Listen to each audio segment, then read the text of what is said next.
اللهم صل على وأهل بيته الطيبين الطاهرين المعصومين المظلومين المنتجبين المنتخبين الميامين سيما بقية الله في الأرضين. اللهم صل وسلم وزد وبارك على صاحب الدعوة النبوية والصولة الحيدرية والعصمة الفاطمية والحلم الحسنية والشجاعة الحسينية والعبادة السجادية والمآثر الباقرية والآثار الجعفرية والعلوم الكاظمية والحجج الرضوية والجود التقوية والنقاوة النقوية والهيبة العسكرية والغيبة الإلهية. نعرہ الصلوات. اللهم صل على محمد. یا علی. جشن آمد حجت دوراں بقیت اللہ فی الارض جو صاحب دعوت نبویہ ہیں، صولت حیدریہ کے حامل ہیں، جو عصمت فاطمیہ کا مظہر ہیں، جو حلم حسنی اور شجاعت حسینی کے علم بردار ہیں، جو عبادت سجادی اور معاصر باقریہ اور آثار جعفریہ کے اظہار کا ذریعہ ہیں، جو علوم کاظمیہ رکھتے ہیں، جو رضا کی حجتیں رکھتے ہیں، جو جود تقویہ کے حامل ہیں، جو مولا نقی کی پاکیزگی رکھتے ہیں اور نقاوت کے حامل ہیں، ہیبت عسکری رکھتے ہیں اور اللہ کی آخری حجت ہیں، ان پر درود و سلام مل کر نعرہ الصلوات. اللہم صل علی محمد محمد. ایک بات ذہن میں رکھیے گا کہ امامت کا تصور شیعہ آئیڈیالوجی میں وہ فقط کسی دنیا کے پرائم منسٹر یا پریزیڈنٹ کی طرح نہیں ہے. یعنی امام فقط وہ نہیں ہے کہ جس کے ہاتھ میں زمام اقتدار ہو، وہ فوج کا حاکم ہو. امام فقط وہ نہیں ہے. امام وہ ہے کہ جو آپ کے اور خدا کے درمیان رابطے کا ذریعہ ہے. بنا عبد اللہ و بنا عرف اللہ. خود اہل بیت علیہ السلام نے فرمایا کہ ہمارے ذریعے خدا کی عبادت کی گئی، ہمارے ذریعے خدا کو پہچانا گیا. اس کا کیا مطلب ہے؟ خدا غنی علی الاطلاق ہے، وہ اپنے وجود میں واجب الوجود ہے، کسی کا محتاج نہیں ہے.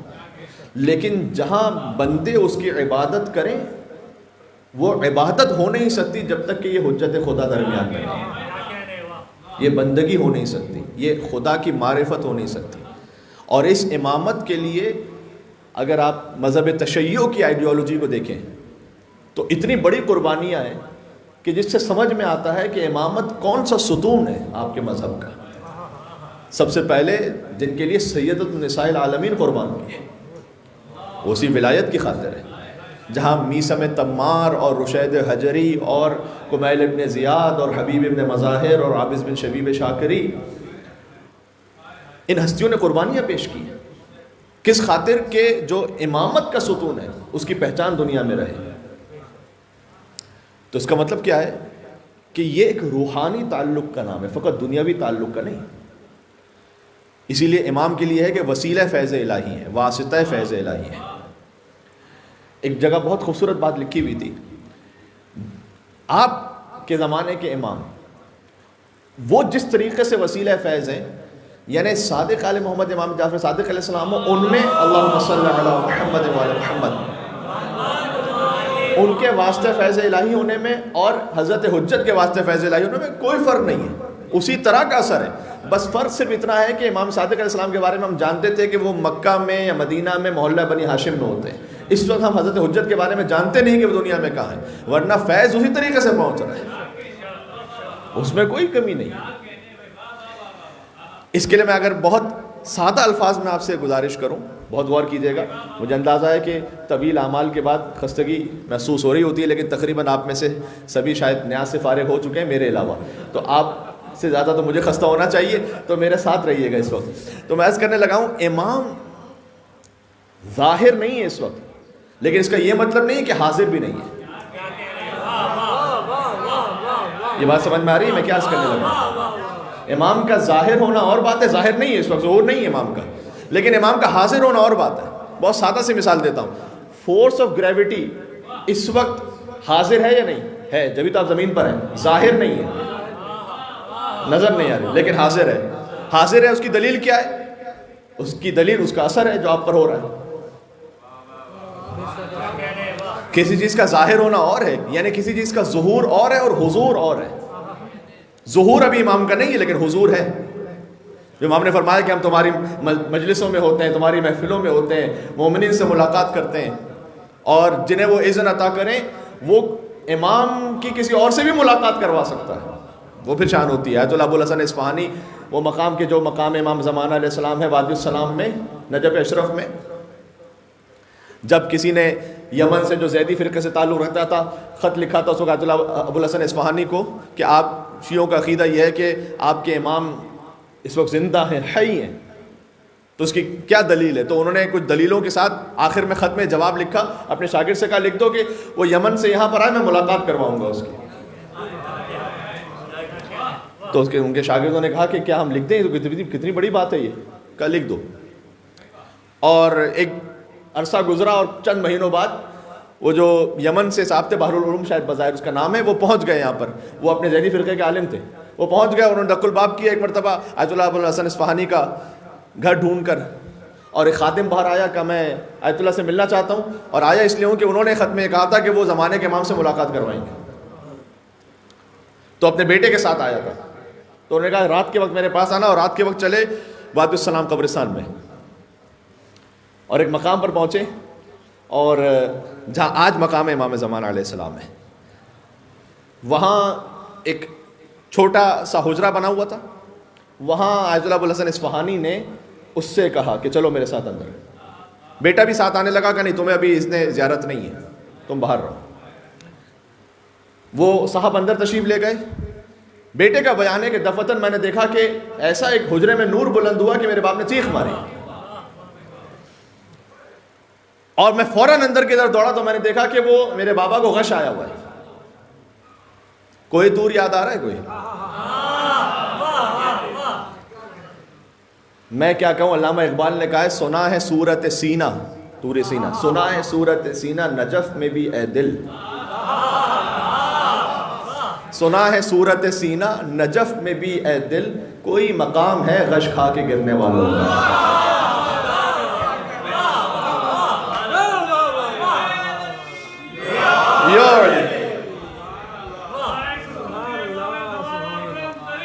مولا کی محبت پر اللہم صلی علی محمد و علی محمد.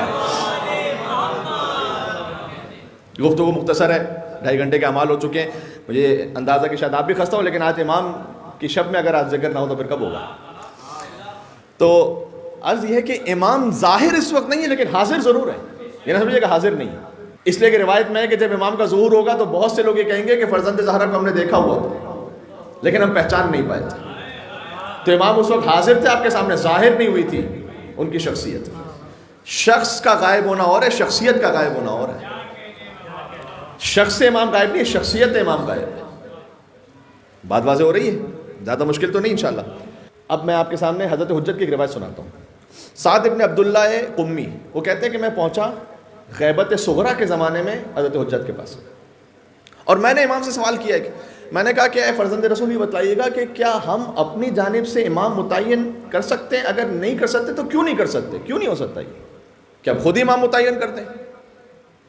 امام نے پوچھا کہ تم اپنی جانب سے امام متعین نہیں کر سکتے، امام حق کا پوچھ رہے ہو یا امام باطل کا؟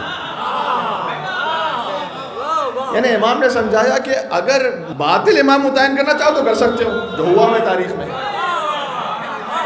پتہ چلا کہ جب بھی انسانوں کی جانب سے امام متعین ہو امام حق نہیں ہو سکتا، امام باطل ہوگا. مل کے یہاں سے وہاں تک پرزور صلوات بھیجتے محمد و آل محمد امام زمانہ عجل اللہ تعالیٰ وسلم.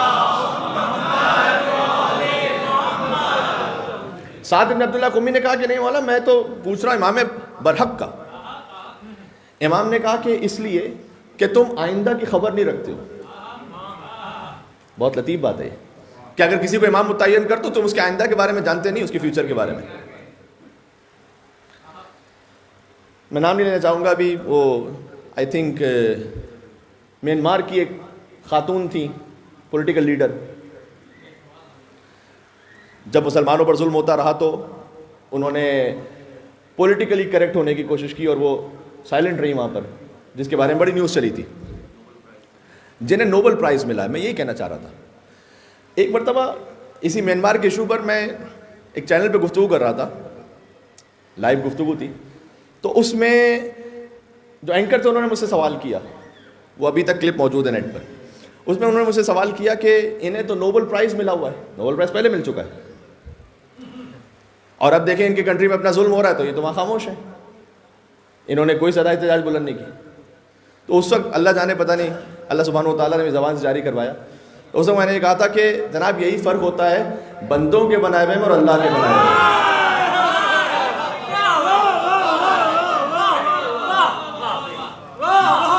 بات واضح ہو رہی ہے.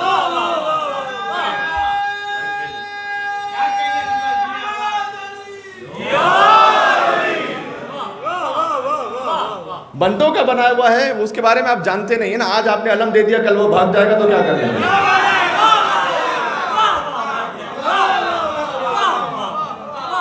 جی ایسا ہی ہے نا. جسے اللہ علم دے گا وہ کرار بھی ہوگا، غیر فرار بھی ہوگا. تو اس خاطر امام زمانہ علیہ السلام کی جب ملک سے ملاقات، غیبت صغریٰ کی بات ہے، سعد ابن عبداللہ قمی کی، کہا ہم کیوں نہیں امام متعین کر سکتے؟ امام نے کہا تم نیتوں کو جانتے نہیں ہو، تم فیوچر کو جانتے نہیں. آپ اس وقت میری نیت کو جانتے نہیں جانتے انشاءاللہ کہ قربتاً اللہ، لیکن کون کسی کی نیت کو جانتا ہے؟ تو اگر بندہ کسی اور بندے کو متعین کرے گا تو اس میں خطا ہی کا امکان ہے. ایک اور بڑی لطیف روایت ہے، اس میں ایک روایت یہ بھی ہے کہ جب اس نے امام سے پوچھا کہ ہم خود کیوں اپنا امام متعین نہیں کر سکتے، اللہ کیوں کرتا ہے ہمارا امام متعین؟ تو امام نے کہا کہ اگر تم اپنا امام متعین کرتے تو کیسا کرتے؟ بتاؤ کیا چاہتے ہو تم؟ آپ عالم چاہتے ہیں، فاضل چاہتے ہیں، شجاع چاہتے ہیں، سخی چاہتے ہیں، تو آپ زیادہ جانتے ہیں، اللہ سبحانہ و تعالیٰ جانتا ہے. ٹھیک ہے. آخر میں مجھے مختصر سی دو باتیں کرنی ہیں. احمد بن اسحاق اشعری قمی، یہ وکیل ہیں 11ویں امام کے قم میں. ابراہیم بن عبدو وکیل ہیں نشاپور میں، ابراہیم بن مہزیار وکیل ہیں اہواز میں، یہ وکیل قم میں. یہ امام کے پاس پہنچتے ہیں اور دل میں خیال ہے کیا امام حسن عسکری کے یہاں کوئی اولاد ہوئی ہے کہ نہیں ہوئی؟ شب 15 شعبان کوئی اولاد ہو چکی ہے یا نہیں؟ اور ان کے بعد امام کون ہے؟ کہتے ہیں میرے دل میں خیال تھا. تو امام نے میری جانب دیکھ کر کہا کہ اے احمد ابن اسحاق قمی، یاد رکھو کہ اگر اس روئے زمین پر 2 انسان بھی باقی رہ جائیں تو اس میں سے ایک اللہ کی حجت ہوگا. یہ آپ گہرائی سمجھ رہے ہیں کہ اگر 2 انسان اس روئے زمین پر رہتے ہیں اس میں سے ایک اللہ کی حجت ہوگا. لولا الحجہ لساخت الارض باہلہا، اس لیے کہ اگر حجت نہ ہو تو زمین اپنے اہل کے ساتھ تباہ و برباد ہو جائے. تو یہ یاد رکھو. اس کے بعد امام کہتے ہیں کہ انہوں نے مجھ سے مولا نے کہا اور خود اندر تشریف لے گئے. جب باہر وعلی عاتقہ غلام، تو ان کے شانے پر ایک چھوٹا سا بچہ تھا اور وہ باہر لے کر آئے میرے پاس. فرمایا کہ ھذا صاحبکم من بعدی، میرے بعد تمہارا صاحب یہ ہے. حضرت حجت کی بات ہو رہی ہے، میرے بعد تمہارا صاحب یہ ہے. سبحان اللہ. اس کے بعد کیا؟ مثل ذوالقرنین والخضر، اس کی مثال ذوالقرنین کی طرح اور خضر کی طرح ہے، یعنی اللہ سبحانہ و تعالیٰ نے طول عمر عطا فرمایا. اور پھر امام نے آگے فرمایا کہ بہت سے ایسے ہوں گے کہ جو طول غیبت کی وجہ سے شک کرنے لگیں گے کیا وہ ظاہر ہوں گے یا نہیں ہوں گے. یہ بہت حساس مسئلہ، خطرناک مسئلہ ہے. دیکھیں امام زمانہ علیہ السلام سے قربت تو ہر مومن کے دل میں، لیکن یہ جو علامات ظہور ہے نا، ان کو آپ کو بہت طریقے سے بیان کرنے کی ضرورت ہے. اگر آپ علامات ظہور میں سے دنیا کی کوئی بھی جو واقعات ہو رہے ہیں اس کو زبردستی فٹ کریں کہ یہ علامات ظہور میں سے حدیث میں آیا ہوا ہے، اور اس کے بعد وہ نہ ہو، واقع نہ ہو، واقع وہ اس واقعے کے مطابق نہ ہو، تو کیا ہوگا اس کا نتیجہ آپ جانتے ہیں. بہت مشہور واقعہ، مجھے دہرانے کی ضرورت نہیں. جب آپ 10 مرتبہ کہہ دیں گے کہ شیر آیا اور شیر نہ آیا ہو، تو پھر جب وہ آئے گا تو پھر یقین نہیں آئے گا کسی کو. اس لیے دنیا کے ہر واقعے کو زبردستی علامات ظہور سے فٹ کرنے کی کوشش نہ کریں، احتیاط کریں اس میں. اس لیے کہ غیبت پھر اتنی طولانی ہوتی چلی جائے گی. یعنی واقعاً بسا اوقات آپ جب کچھ کتابوں کو، کچھ آرٹیکلز کو جب پڑھتے ہیں تو آپ کو ایسا لگتا ہے کہ جیسے ہر علامت ایسے پوری ہو گئی ہے. ہم تو کہتے ہیں کہ آج صبح ہونے سے پہلے اس نور الہی کا ظہور ہو، لیکن آپ نے وقت متعین نہیں کرنا، اس لیے کہ کذب الوقاتون، وقت متعین کرنے والوں کو جھٹلاؤ. اور جب تک کہ کسی پر کوئی ایسی حجت تمام نہ ہو جائے کہ جیسے خود امام معصوم نے ان سے کہا ہو، اس وقت تک آپ ہر حدیث میں موجود علامت کو دنیا کے کسی واقعے پر فٹ کر کے نہ جوڑیں کہ دیکھو یہ پوری ہو گئی علامت۔ اگر 25 مرتبہ کریں گے ایسا، 50 مرتبہ کریں گے، 100 مرتبہ ایسا کریں گے، اور فرض کیجئے اللہ نہ کرے مشیت الہی میں اگر یہ ہے کہ مثلا 100 سال بعد ظہور ہونے والا ہے، تو اللہ جانے پھر 20-25 سال بعد آپ کا جوان کیا کہہ رہا ہوگا کہ میں تو پتہ نہیں کتنے اسپیکر سے یہ سن چکا ہوں، وہ تو ہو نہیں رہی علامت پوری۔ تو یہی تو حدیث میں اس لیے آیا ہے، حدیث میں آیا ہے کہ غیبت اتنی طولانی ہو جائے گی کہ بہت سے ماننے والے، یہ غیروں کی بات نہیں ہو رہی، وہ تو پہلے نہیں مانتے، یہ تو اپنوں کی بات ہو رہی ہے، وہ شک کرنے لگیں گے پتہ نہیں امام آئیں گے نہیں آئیں گے۔ اور کچھ لوگ یہ کہنے لگیں گے کہ اب دنیا میں اتنا ظلم ہو چکا ہے کہ اگر کوئی ہوتی آخری حجت تو وہ ظہور کر چکی ہوتی، یہی ایمان بہک گیا۔ اس لیے احتیاط کریں، کیونکہ یہ وہ عقیدہ ہے، حضور نے فرمایا تھا کہ اگر قیامت میں ایک دن باقی رہ جائے تو اللہ میرے آخری فرزند کا اس ایک دن میں ظہور کرے گا، اور اس ایک دن کو اتنا طولانی کرے گا کہ ان کی پوری حکومت بھی قائم ہوگی، اور جب تک کہ میرے آخری فرزند کی حکومت قائم نہیں ہو جائے گی اللہ قیامت کو نہیں آنے دے گا۔ اتنا یقینی عقیدہ ہے، بات واضح ہو رہی ہے۔ اس لیے اس عقیدے کے بارے میں ایک تو اس حوالے سے احتیاط کریں۔ دوسرا ایک آخری نقطہ وہ یہ کہ امام علیہ السلام کے پاس غالباً ابراہیم بن عبدوہی کا واقعہ ہے کہ وہ آئے، ایک شخصیت تھی ان میں سے کہ جو مفوضہ عقیدے سے تعلق رکھتے تھے۔ مفوضہ کا مطلب کیا ہوتا ہے کہ جس کا عقیدہ باطل ہے۔ عقیدہ یہ ہے کہ اللہ نے خلق کر کے ائمہ علیہ السلام کے سپرد اس طرح سب کر دیا کہ اب اللہ کا بھی کوئی معاملہ نہیں رہا۔ تو بعض غالی جب جاتے تھے نا امام کے پاس غلو کرنے والے، تو امام علیہ السلام سخت تنبیہ کرتے تھے، جائز نہیں اس طرح سے کہنا میں حیدر پرست ہوں۔ کیا مطلب ہے حیدر پرست؟ نہیں، خدا پرست ہونا چاہیے آپ کو۔ خدا لگے نہ لگے علی کی مرضی ہے، غلو ہے یہ۔ علی عبد خدا ہے، علی بندہ خدا ہے۔ کہتے ہیں کہ میں امام حسن عسکری اسلام کے پاس پہنچا اور میرا عقیدہ یہ تھا، وہ شخص خود بیان کر رہا ہے کہ اب امر تفویض ہو گئے، اب خدا کا بھی کیا معاملہ رہا، اب جو کرنا ہے امام نے کرنا ہے۔ اتنے میں امام حسن عسکری سے ملنے کے لیے گیا ہوا تھا، تو پردہ ایک حائل تھا، دفعتاً ایسی ہوا آئی کہ پردہ اٹھا، اور ایک 4 سال کا بچہ مجھے نظر آیا، اور اس 4 سال کے بچے نے میری جانب دیکھ کر، میں نے کوئی کلام نہیں کیا تھا، میری جانب دیکھ کر کہا کہ جئت الی ولی اللہ۔ سب سے پہلے تو اتنا یاد رکھ کہ تو ولی اللہ کے پاس آیا ہے، اور 4 سال کے بچے نے کہا۔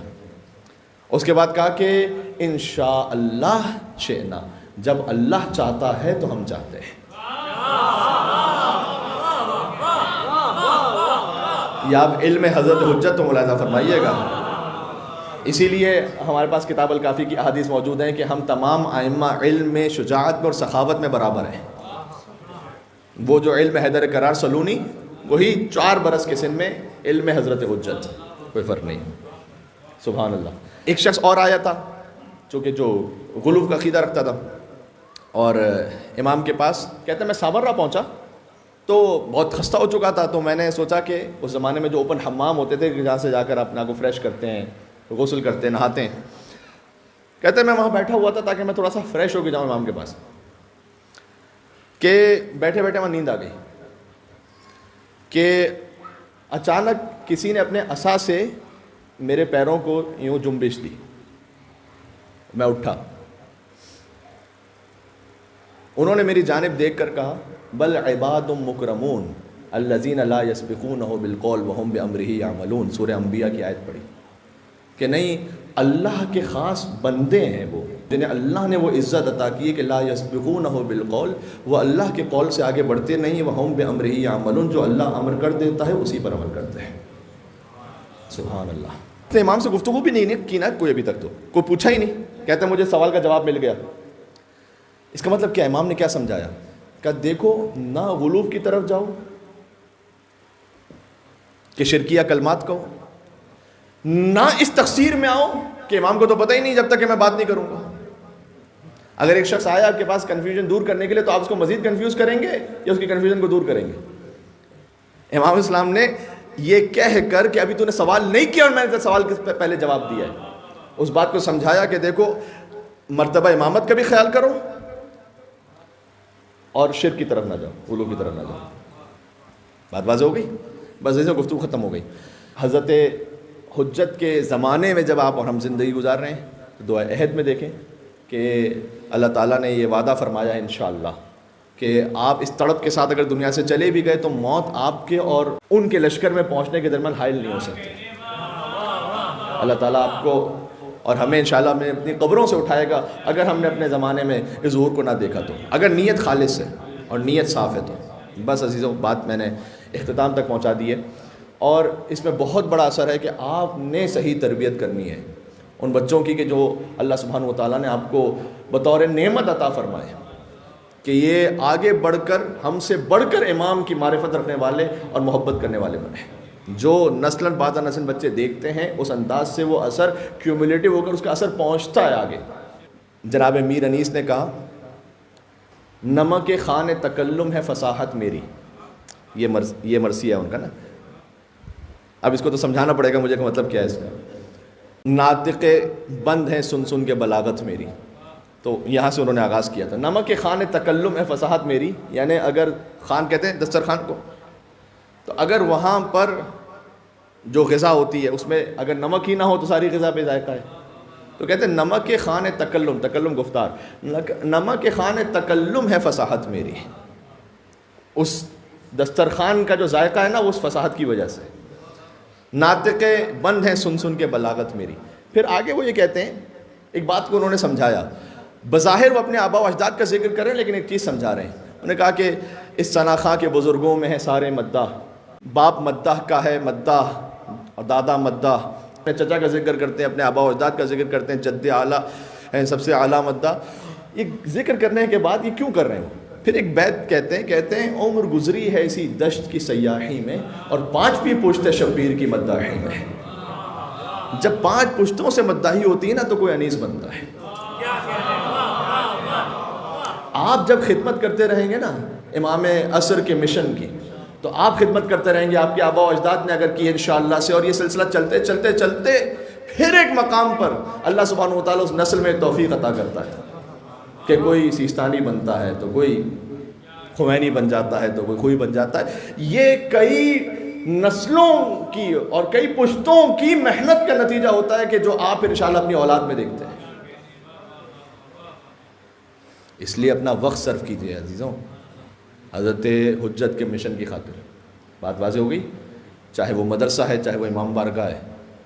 یہی 2 آپ کے پاس مراکز ہیں کہ جہاں سے آپ اپنے آپ کو جوڑ سکتے ہیں اور اپنے بچوں کو جوڑ سکتے ہیں. اس کے علاوہ تو کوئی نہیں. تو اگر یہاں سے اپنے آپ کو متصل کر لیا آپ نے تو یہ ٹیسٹڈ ہے. ٹیسٹڈ کیا ہے کہ جن پیرنٹس نے محنت کی ہے وہ آج اپنے بچوں میں اس کا اثر دیکھ رہے ہیں.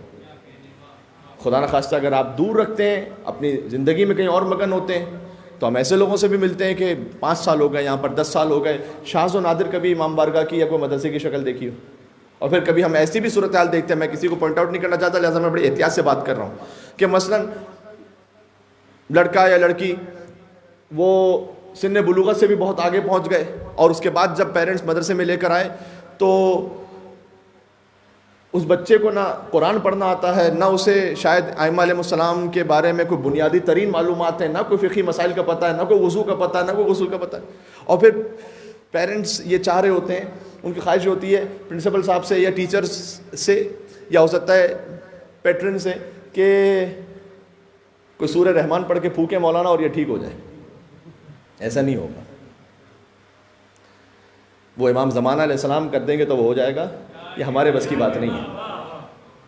آپ نے اس میں اپنے 10 15 20 سال محنت سے دینے ہیں، تب آپ جا کر ناصر حضرت حجت اپنی نسلوں میں دیکھیں گے. بات واضح ہو رہی ہے؟ چھوٹی سی بات تھی جو میں نے گزارش کر دی. اللہ تعالیٰ جب اتنے سارے لوگ کوئی نہ کوئی مل کر مشن میں آگے بڑھ رہے ہوتے ہیں تو اس میں برکت ڈال ہی دیتا ہے. اس میں کوئی نہ کوئی اللہ تعالیٰ اچھی نیت رکھنے والوں کے صدقے میں سب کو عطا فرما دیتا ہے انشاءاللہ. بس عزیزوں بات میری ختم ہو گئی ہے. یہ خالق کی عدالت کا تقاضا بھی کہ جان لیوا ہے کوئی تو جان پرور بھی ہو، اور چھپ کے جب پردے میں بہکاتا ہے ابلیس لعین، ہے تقاضا عدل کا پردے میں ایک رہبر بھی ہو.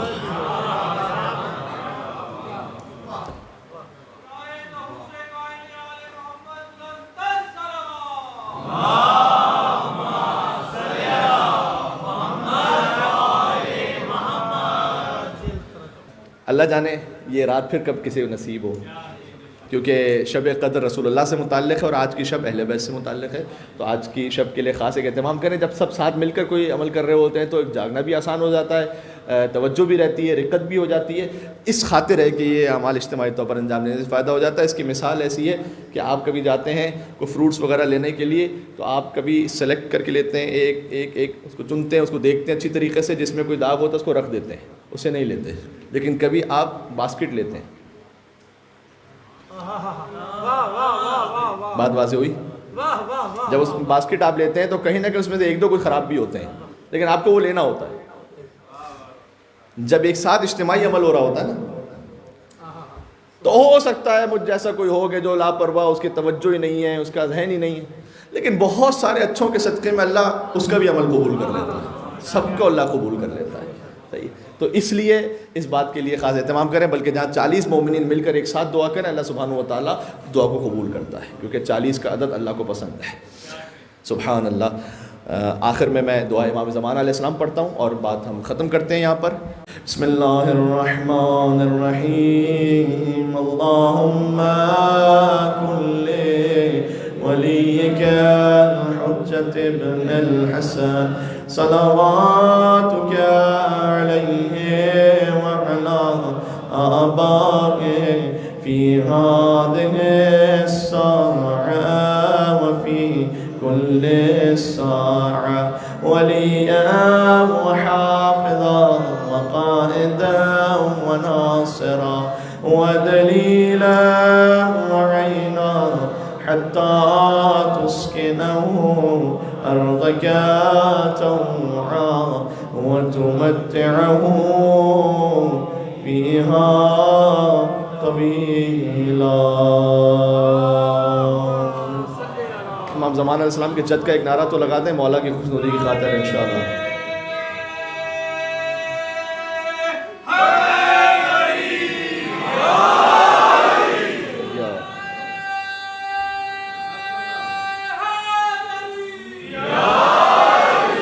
یا علی مولا. جزاک اللہ بھائی، شاد و آباد میں.